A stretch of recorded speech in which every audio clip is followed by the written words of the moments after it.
오늘은 우리가 로마서 2장 17절에서 29절 말씀을 통해서 종교적인 사람에 대해서 살펴보도록 하겠습니다. 지난 시간에 우리가 살펴본 바에 의하면 자연인들은 날 때부터 하나님 앞에서 죄인이다.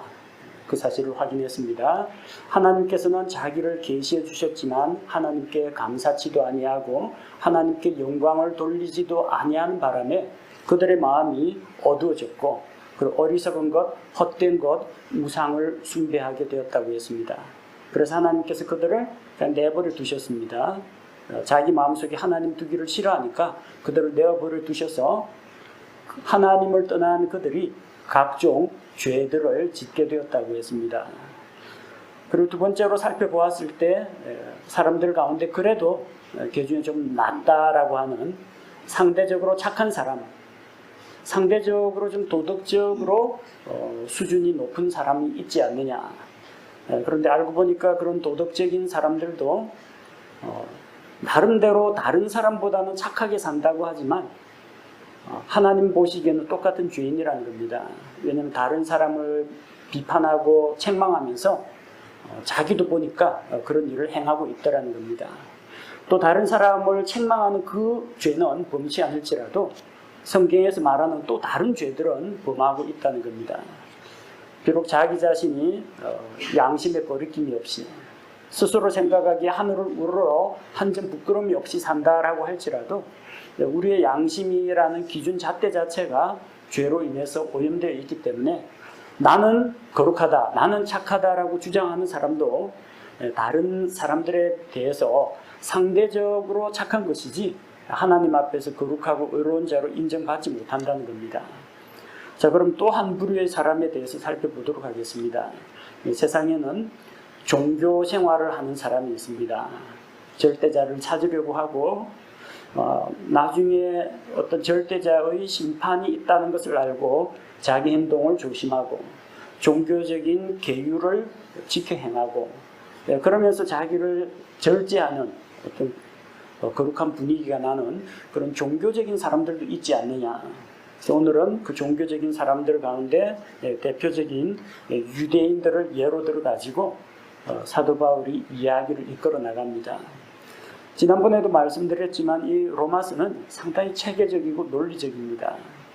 사도 바울이 율법을 연구한 그 가말리엘 문화에서 계속해서 배우었기 때문에 마치 이 로마서 내용 전체를 보면 법조문과 같이 아주 치밀하게 짜여져 있습니다. 유대인들은 자기들은 괜찮다, 하나님 앞에 인정받을 수 있다, 자랑을 합니다. 유대인들이 자기들을 지지하는 증거로 증인들을 데리고 옵니다. 우리는 하나님 율법을 받은 사람이야.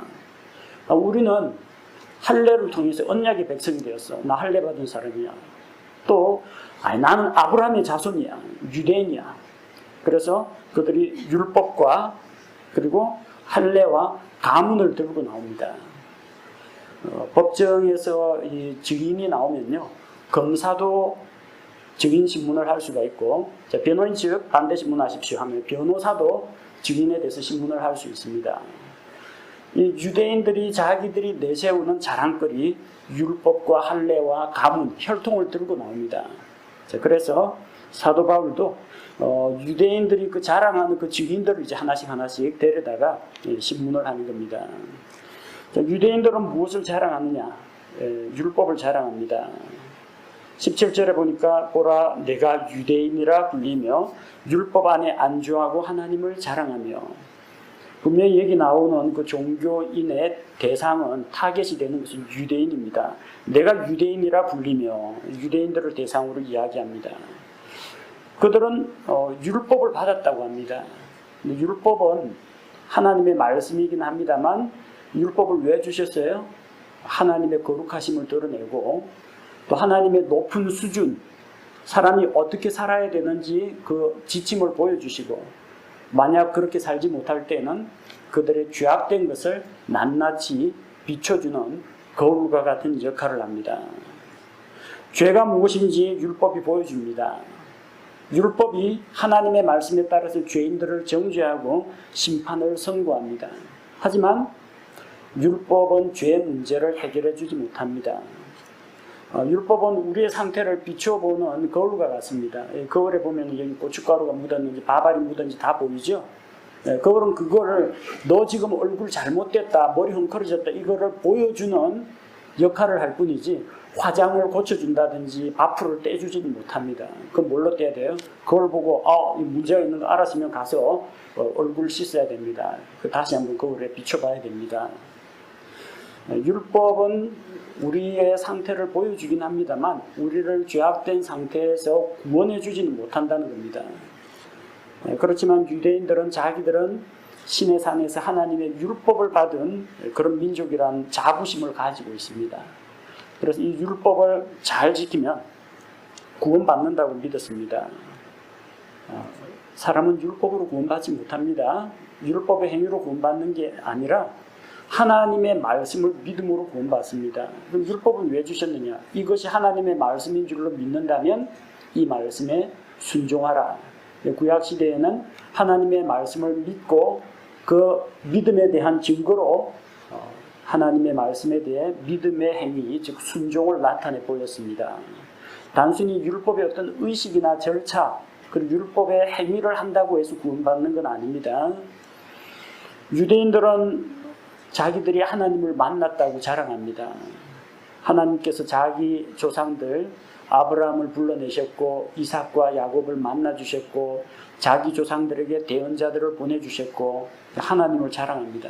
우리는 특별한 백성이다. 특별한 민족이라는 걸 자랑합니다. 물론 유대인들이 상대적으로 다른 민족보다 좀 나은 점이 있습니다. 그들은 하나님을 알 수 있는 기회가 많이 있었습니다. 또 하나님께서 주신 율법을 통해서 가르침을 받았습니다. 18절 말씀해 보니까 율법에서 가르침을 받아 그분의 뜻을 알고 훨씬 더 뛰어난 것들을 입증하며 율법을 통해서 가르침을 받습니다. 어린아이 때부터 율법의 말씀을 들으라 이스라엘아 주 너의 하나님은 한 하나님이시니 그 신명기 6장 말씀을 아버지 어머니가 쫙 외워줍니다. 글자 배울 때도 히브리어 문자를 배울 때 성경 구절을 가지고 글자를 배웁니다. 그리고 점점 자라가면서 처음에는 율법을 배우다가 그 다음에 역사서를 배우고 시가서를 배우고 대언서를 배우고 그러면서 점점 하나님을 알아갑니다. 율법에서 하나님이 무엇을 좋아하시는지, 무엇을 싫어하고 미워하시는지, 어떤 것이 거룩한 삶이고 어떤 것이 하나님 앞에서 속되고 부정한 것인지 분별할 수가 있습니다. 율법을 통해서 하나님의 뜻을 분별합니다. 율법을 통해서 더 뛰어난 것이, 엑셀런트한 것이 무엇인지 그들은 입증합니다. 무엇이 뛰어나겠습니까? 시편 8편 1절에 보면은 주 하나님의 이름이 뛰어나다고 했습니다. 또한 잠언 8장 6절에서는 주의 지혜의 말씀이 뛰어나다고 했습니다. 그들은 하나님의 영광을 드러내고 온 민족들 앞에서 하나님의 위대하심, 하나님의 뛰어나심, 또 그분의 말씀이 얼마나 지혜롭고 놀라운지 그것을 간증할 책임을 가지고 있는 사람들입니다. 그걸 입증하는 자들입니다. 그래서 나름대로 자기들은 다른 이방 민족과 같지 않다. 우리는 특별하다. 그런 자부심을 가지고 있었습니다. 그래서 19절에 또 너 스스로, 그들은 스스로 눈먼 자들의 안내자라고 자처했습니다. 어둠 속에 있는 자들의 빛이라고 했습니다. 저 하나님을 알지 못한 자들은 다 눈먼 자들. 하지만 우리는 그들을 인도할 수 있는 안내자 역할을 한다고 했습니다. 하나님을 알지 못하는 저들은 어둠 가운데, 죄 가운데 있지만 우리는 그들에게 빛을 비춰주는 그런 존재라고 생각을 했습니다. 자, 그런데 사실은 그들 역시 눈먼 안내자였습니다. 어둠 속에 있는 자들의 빛이라고 했지만 그들 역시도 죄 가운데 있었고 또 어둠 가운데 있었다는 겁니다. 어둠 가운데 있으면서 자기들은 눈이 멀었다는 사실을 알지 못했습니다. 자기들은 빛 가운데 거한다고 생각했습니다. 하지만 어땠습니까? 하나님께서 그 조상들에게 주신 약속의 말씀을 따라 그들이 그렇게 자랑하는 율법에 그리고 대언자들의 글에 기록되어 있는 예수님이 이 세상에 오셨을 때 그들이 예수님을 알아봤습니까? 참빛 곧 세상에 와서 각 사람에게 비치는 빛이 그들에게 왔습니다. 먼저 예수님께서는 자기 땅에 오매 유대인들에게 찾아왔습니다. 자기 땅에 오매 자기 백성이 영접지 아니하였으나 유대인들은 예수님을 알아보지 못했습니다. 하나님께서 보내신 하나님의 아들 그리스도 메시아이신 그분을 알아보지 못했다는 겁니다. 왜요? 눈이 어두웠어요. 날마다 안식일마다 외우고 있는 그 성경 말씀을 줄줄이 꿰뚫고 있었지만 정작 예수 그리스도를 알지 못했습니다. 그들은 성경에서 영원한 생명을 얻는 줄 알고 성경을 상고했지만 그 성경은 실은 예수 그리스도를 증거하는 것이었습니다. 하지만 그들은 예수님을 알아보지 못하고 이방인들의 손에 넘겨주어 십자가에 못 박혀 죽게 만들었습니다. 나름대로 자부심은 가지고 있었지만 알고 보니 그들도 어둠에 속한 자들이었다는 겁니다. 20절에 보니까 그들은 율법에 있는 지식의 틀과 진리의 틀을 갖춘 자로서 어리석은 자들의 스승이요 아기들의 교사라고 확신하고 있었습니다. 자기들은 다른 사람을 가르칠 스승이라고 생각했습니다.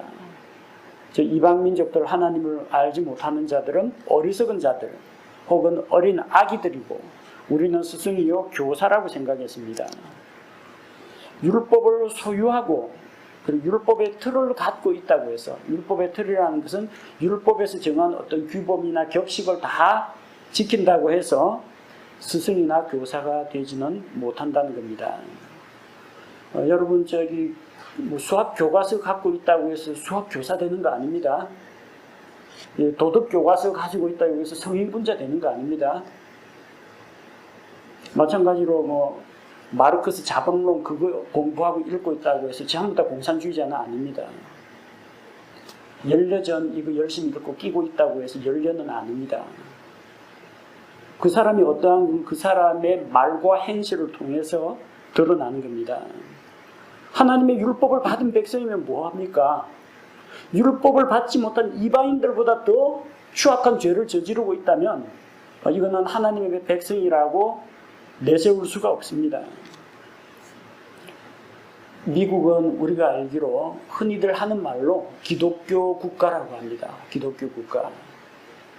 왜냐하면 영국에서 신앙의 자유를 찾아가지고 메이플라워 타고 신대륙에 온 사람들 아닙니까? 적어도 거기서는 자기들의 신앙을 지키고 하나님을 믿자고 청교도들이 시작한 국가입니다. 우리는 그런 점은 높게 인정합니다. 집회까지도 In God we trust. 우리는 하나님을 신뢰합니다. 그렇게 고백하고 있습니다. 근데 그 In God we trust 요거 가지고요. 담배 사고, 마약 사고, 술 사고, 세상적인 향락 다 즐깁니다. 미국이라는 기독교 국가 안에서 마약과 총기 사고와 온갖 부도덕한 일들이 다 일어나고 있습니다. 옆 사람이 재채기면서 God bless you 하고 하나님의 이름을 입에 담고 있습니다. 기분 나쁜 일 있으면 Jesus Christ 하면서 제기랄 이런 어쩌면 욕에도 예수 그리스도 이름을 집어넣을 정도입니다. 문화가 그렇다는 겁니다. 문화가. 그들의 삶이, 그들의 신앙이 그렇다는 이야기가 아닙니다. 기독교 국가는 뭐하고 자기 조상들이 청교도면 뭐합니까? 그들의 삶이 전혀 크리스찬답지 않은데 하나님의 백성답지 않은데 그거 가지고 자랑하고 있는 것은 어리석은 자들이라는 겁니다. 21절에 보니까 바울이 그들에게 항변을 합니다. 그런즉 너 스승이요 교사라고 그랬지. 그럼 다른 사람을 가르치는 내가 내 자신은 가르치지 아니하느냐. 사람이 도둑질해서는 안 된다고 선포하는 내가 10계명에 그렇게 돼 있죠. 도둑질하지 말라. 근데 넌 왜 도둑질하느냐. 자기가 아는 것으로 먼저 자기를 가르쳐야 합니다. 그래서 의원아 너를 고쳐라. 그런 말도 있죠. 우리나라에서도 이제 비꼬는 말로 점쟁이가 지 죽을 날 알지 못한다는 말도 있습니다. 기막히게 다른 사람의 운명을 알아맞혀 점을 친다는데 자기가 강도를 만날지 오늘 죽게 될지 알지 못한다는 겁니다. 자기가 어리석은 자의 스승이요 아기들의 교사요 어둠에 속한 자들의 빛이라고 자랑을 하는데 그 가르치는 거 가지고 자기가 먼저 그렇게 살아보라는 이야기입니다. 바리새인들은 율법에 능통합니다. 예수님 감시하고 혹시 율법을 어기진 않나 꼭 따라다니면서 엿보고 있습니다.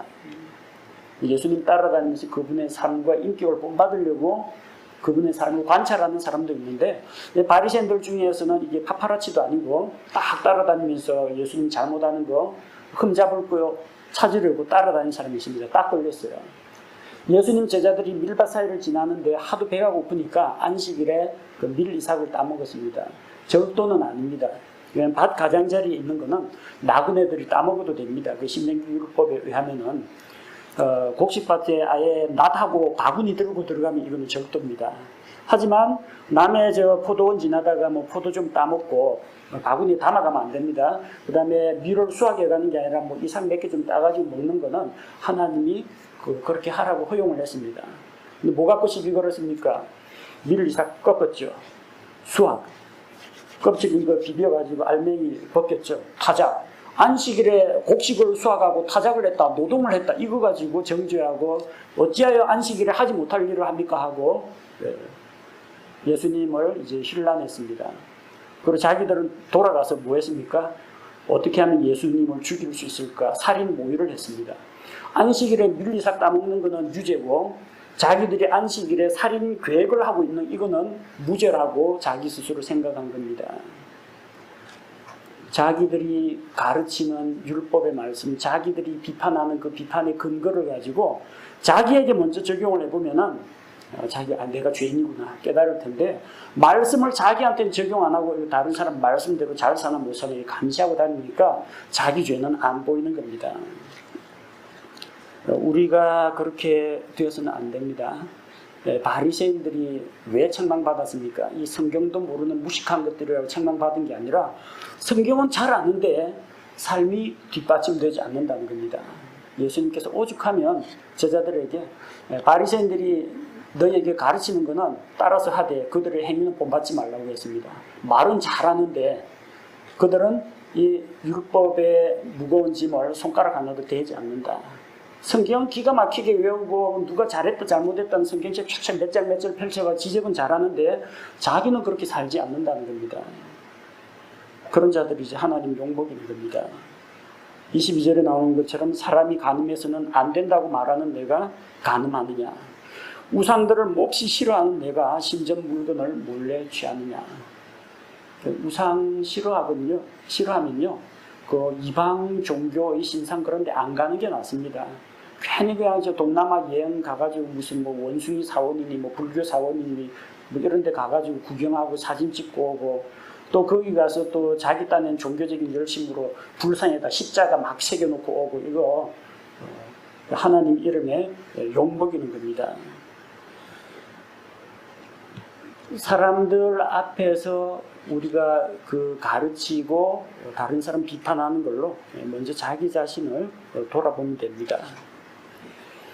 23절에 율법을 자랑하는 내가 율법을 어김으로 하나님을 욕되게 하느냐. 이스라엘의 문제는 율법을 받았다 못 받았다가 문제가 아니라 율법은 받았는데 율법을 지키지 않고 율법의 말씀을 어긴다는 겁니다. 그래서 24절에 이것은 기록된 바 하나님의 이름이 너희로 말미암아 이방인들 가운데서 모독을 받는도다 함과 같으니라.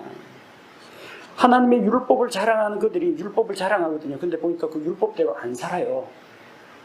그러니까 결국은 하나님의 백성, 그리스도인 이런 사람들이 하나님의 이름에 욕을 돌린다는 겁니다.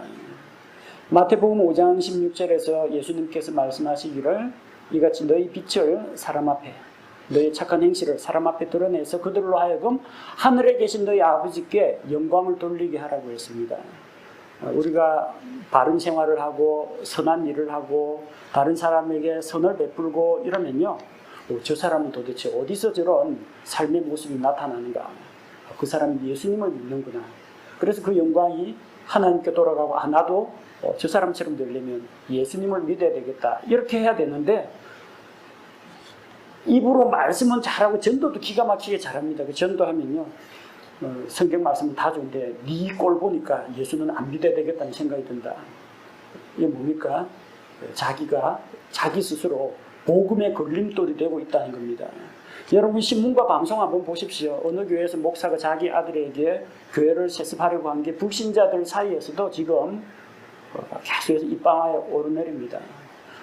어떤 목사가 정치적인 발언을 하면 그게 또 이 사람이 목사야 정치인이냐 하면서 또 사람들 구설수에 오릅니다. 어떤 목사가 교회 돈 가지고 뭐 도박을 했다. 역시 주님의 이름을 욕먹입니다. 밑에가 뭐 개독, 주, 예수, 주식회사 예수, 뭐 별별 이 악성 댓글들이 다 달립니다. 그래서 기독교가 개독교가 되고 목사가 먹사가 되는 게 오늘 누구 때문입니까? 그리스도인들 때문이에요.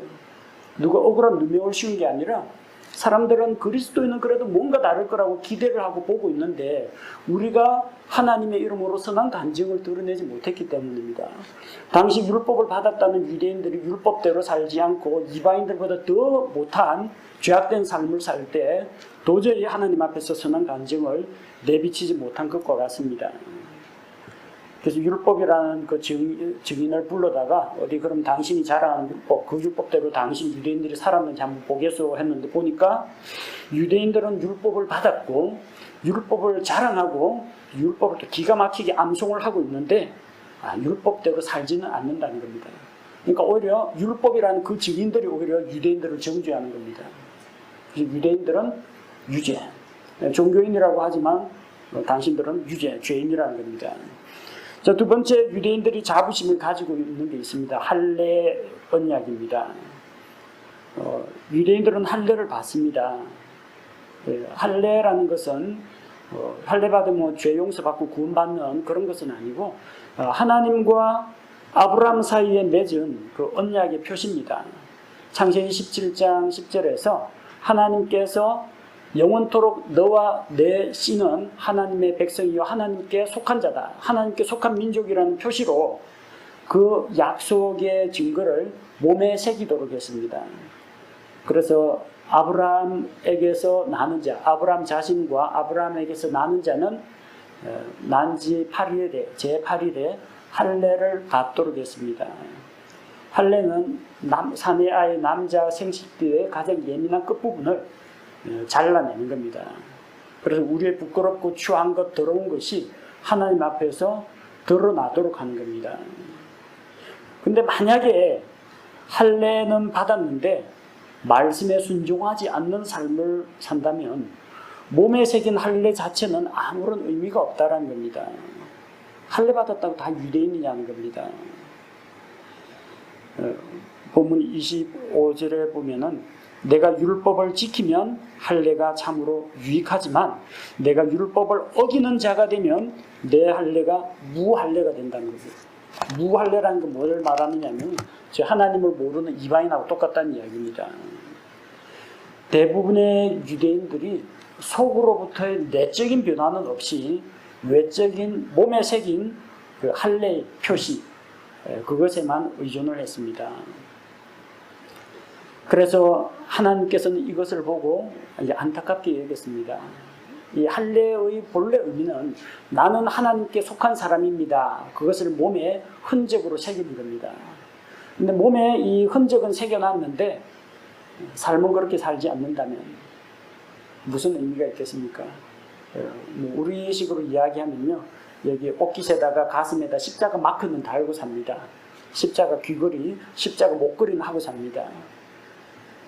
그런데 삶의 행실이 도저히 예수 그리스도의 십자가 정신하고는 거리가 먼 이기적이고 탐욕적이고 세상적인 삶을 산다면 이 십자가 뺏지다는 게 무슨 의미가 있느냐는 겁니다. 아무런 의미가 없어요. 예레미야 9장 26절에서는 이 예레미야 당시에 이제 나라가 망하기 직전입니다. 하나님께서 적어도 자기가 택한 예루살렘은 버리지 않으시겠지. 하나님이 자기가 택한 백성은 우리가 비록 잘못했지만 이방인의 군대가 아무리 쳐들어와도 구해주시겠지. 우리는 하나님의 성전, 예루살렘 성전을 인질로 잡고 있으니까 설마 하나님이 예루살렘 성전이 회파되게 하겠어? 자기 집인데. 그거 믿고 있었다는 겁니다.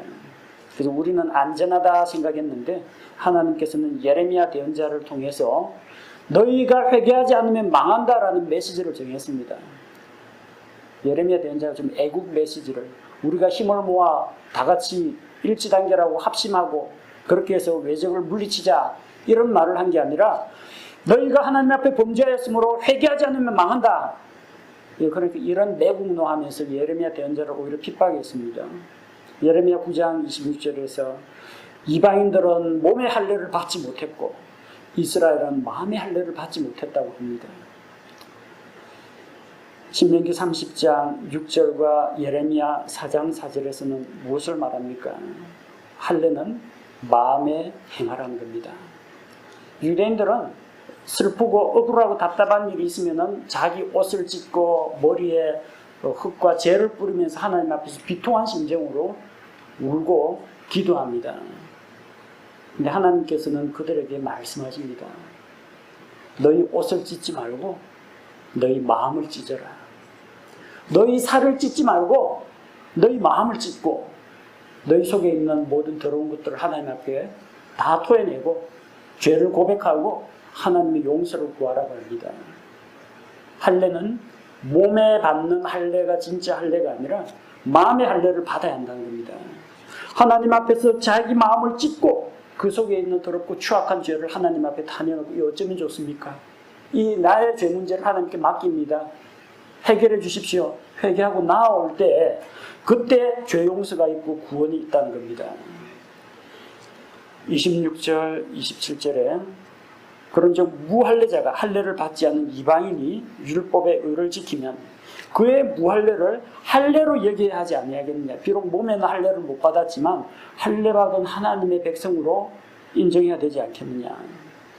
또한 본래 무할례자가 율법을 이행하면 글자와 할례를 통해 율법을 범하는 너를 판단하지 아니하겠느냐. 할례받지 않은 이방인이 정말 하나님을 알게 되고 하나님을 사모하고 하나님께 경배드리고 삶이 바뀌었다 그러면 모세의 율법 조문 글자로 되어 있는 율법 문서를 가지고 있고 또 할례를 받은 너를 판단하지 않겠느냐는 겁니다. 그럴 정도로 이방인들에게 책망을 받을 정도로 유대인들의 삶은 정말 하나님 앞에서 부끄럽고 형편없었다는 것을 이야기합니다. 그래서 이 할례라는 지균을 불러다가 너 할례 받았다고 하나님의 백성이라고 그럼 너 진짜 할례 받고 새 사람 됐느냐 아니면 몸에 할례 문신 새기듯이 몸에 상처만 냈느냐 한번 비교해보자는 겁니다. 결론이 뭡니까? 유대인들은 하나님의 법을 알고 있는 약속의 백성이면서도 오히려 죄를 범했고 내적인 변화는 없이 몸에 할례의 흔적만 새겨놓았다는 겁니다. 이거는 하나님의 백성 아니라는 이야기예요. 죄인이라는 이야기입니다. 유대인들은 유죄. 다음에 28절에서 29절 그들이 자랑하는 게 있습니다. 가문, 혈통을 자랑합니다. 유대인 남자들은 하루에 3번 하나님께 기도한다고 합니다. 오 하나님 감사합니다. 내가 저 이방인이 아니라 하나님의 백성 유대인으로 태어나게 해주신 것을 감사를 드립니다. 하나님 제가 노예가 아니라 자유인으로 태어나서 감사합니다. 죄송합니다. 하나님 제가 여자로 태어나지 않고 남자로 태어나서 감사드립니다. 3가지 감사를 한다고 합니다. 그 중에서 이제 민족적인 프라이드 우월감이 뭐냐? 나는 아브라함의 자손이다. 나는 하나님과 겨루어 이겼다는 이스라엘이다. 나는 유대인이다. 이걸 자랑한다는 겁니다. 그런데 성경은 유대인이면 유대인이냐 유대인이라야 유대인이지 그 이야기를 하고 있습니다. 28절에 이는 겉으로 유대인이 유대인이 아니요 겉으로 육체에 행하는 할례가 그 할례가 아니기 때문이라. 겉으로 유대인이 유대인이 아니라고 했습니다. 유대인 가문에서 태어나면 다 유대인이냐? 아니라는 겁니다. 우리 옛말에도 있지 않습니까? 사람이면 사람이냐, 사람다워야 사람이지. 진정한 유대인은 유대인다워야 유대인이지, 우리 아버지 엄마 유대인인데 그거 가지고 안 된다는 겁니다. 우리 아버지 목사인데요, 우리 아버지 장로인데요, 우리 엄마 아버지 다 신실한 크리스찬인데 너 예수 믿고 구원받았냐? 그게 더 중요한 겁니다. 혈통이나 가문이 중요한 게 아닙니다. 혈통 가문으로 이야기하자면 아브라함은 자랑할 게 없습니다. 저 갈대아 우르에서 아브라함의 아버지 데라는 우상을 숭배하는 자였습니다. 쉽게 말하면 저 무당 아들이 신학 공부에 목사된 거는 마찬가지입니다. 아브라함은 그렇게 급격한 삶의 변화를 경험했습니다. 조상 탓 하면은 아브라함은 구원 못 받게요. 만약에 혈통으로 구원받는다면, 혈통으로 구원받는다면 아무도 구원 못 받습니다. 왜? 전부 다 타락한 아담의 후손이기 때문에 혈통 자랑할 거 하나도 없습니다. 유대인이라는 혈통이 중요하지 않습니다. 내가 아브라함에게서 났다, 이스라엘 민족에게서 났다, 이게 중요한 게 아니라 하나님에게서 나야 합니다. 요한복음 1장 13절, 이들은 혈통으로나 육신의 뜻으로나 사람의 뜻으로 나지 아니하고 오직 하나님에게서 태어난 자들이니라. 태어나야 합니다. 엄마 뱃속에서 태어나는 것은 한국 사람으로 날 수도 있고, 미국 사람으로 날 수도 있고, 이스라엘 사람으로 날 수도 있고, 유럽 사람으로 날 수도 있습니다. 근데 그 중요한 거는 엄마 뱃속에서 태어난 첫째 출생보다 더 중요한 게 둘째 출생을 겪었느냐는 겁니다. 성령님을 통해서 우리가 다시 태어나야 합니다. 성령에게서 태어난 것은 영입니다. 육에서 태어난 것은 육이요, 성령에게서 난 것은 영입니다. 우리의 영이 하나님 앞에서 새롭게 태어나서 거듭나야 한다는 이야기입니다. 누가 진정한 유대인입니까? 속으로 유대인이 진짜 유대인입니다. 29절에 오직 속으로 유대인이 유대인이요 할례는 글자 안에 있지 아니하고 영 안에 있는 마음의 할례를 받아야 한다고 했습니다. 하나님의 약속을 마음속으로 믿고 마음의 할례를 받고 영적으로 재출생한 자, 이 사람이 진짜 유대인이라는 겁니다. 할례는 글자 안에 있지 않고 영 안에 있습니다. 글자라는 건 율법의 법조문을 이야기합니다. 그래서 어떤 율법 안에 있는 그 글자 그대로 난지 8일에 할례를 받고 이 율법의 의식 행위를 했다, 이게 중요한 게 아닙니다. 아브라함의 후손으로 아브라함의 씨로 태어났다, 이게 중요한 게 아닙니다. 우리가 다시 태어나야 합니다. 니고데모는 유대인이었습니다. 유대인 남자였습니다. 율법을 가르치는 이스라엘의 스승이었습니다. 하지만 예수님께서는 다시 태어나야 한다, 다시 태어나야 한다고 했습니다. 첫째 출생은 육신을 입고 죄 가운데에서 죄의 본성을 가지고 태어나는 겁니다. 성령님을 통해서 다시 태어나서 새 사람이 되어야 합니다. 가문 자랑하는 유대인들에게 이야기합니다. 너의 가문이나 너의 혈통은 하나님 앞에서 우리를 세울 수 없다. 우리는 다 타락한 아담의 후손들이요, 우리는 죄 가운데 태어나기 때문에 나의 가문 혈통 첫째 출생은 하나님 앞에 우리를 세울 수 없다는 걸 이야기합니다. 결론은 유대인들은 유죄다. 종교인들도 유죄라는 겁니다. 종교적인 계율을 지켜 행하고 종교적인 어떤 율법이나 경전을 달달 외운다고 해서 구원받는 게 아닙니다. 변화가 돼야 됩니다. 속 사람이 변화돼야 합니다. 하나님에게서 태어나야 합니다. 유대인들은 물론 우리보다 유리한 측면이 많습니다. 어려서부터 성경 말씀 배우니까 얼마나 좋습니까? 전 진짜 그 유대인들의 그 자녀 교육 어떤 식으로 행하는지 또 배울 점이 참 많다고 생각하고 본받았으면 참 좋겠다 생각합니다. 유대인들은 어려서부터 하나님 가르칩니다. 그 율법, 제사장, 성막 이걸 받았습니다.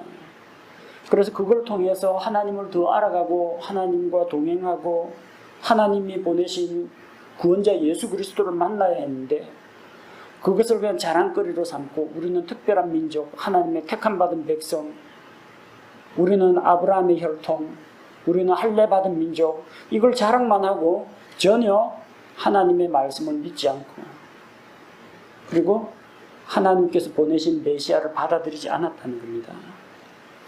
우리 역시 그런 점에서 조심할 필요가 있습니다. 우리는 이게 물 몇 방울 뿌리는 세례가 아니라 물속에 잠긴 침례를 받은 침례 성도다. 자부심 가지셔도 괜찮습니다. 그러나 그게 여러분의 자랑거리가 되서는 안 됩니다. 침례가 여러분을 구원하는 게 아니기 때문입니다. 우리는 바르게 번역되고 보존되어 있는 하나님의 말씀을 가지고 있다. 좋은 성경 가지고 있다.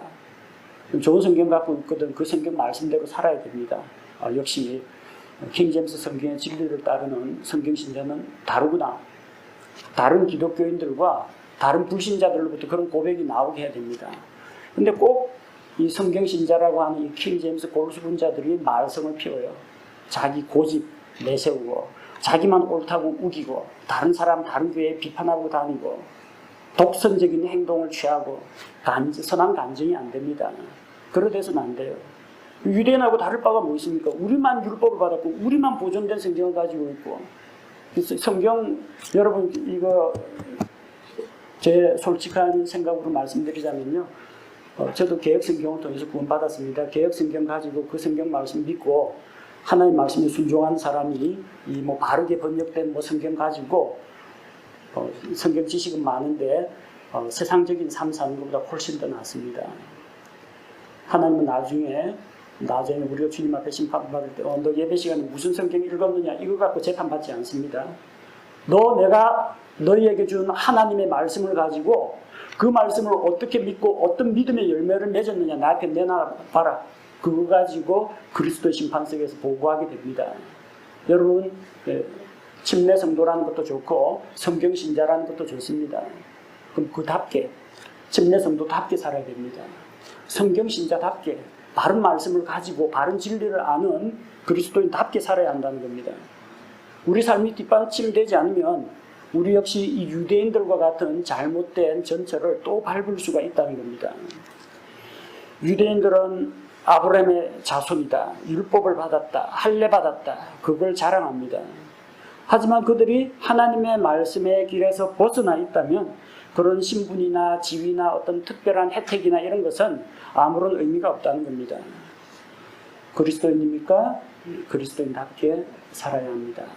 침례 성도면 침례 성도의 신앙과 삶의 증거를 드러내야 합니다.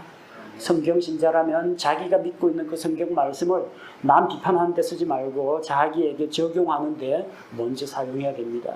그래야 우리가 하나님 앞에서 또 사람들 앞에서 선한 간증을 드러내고 하나님께 영광을 돌릴 수 있는 겁니다.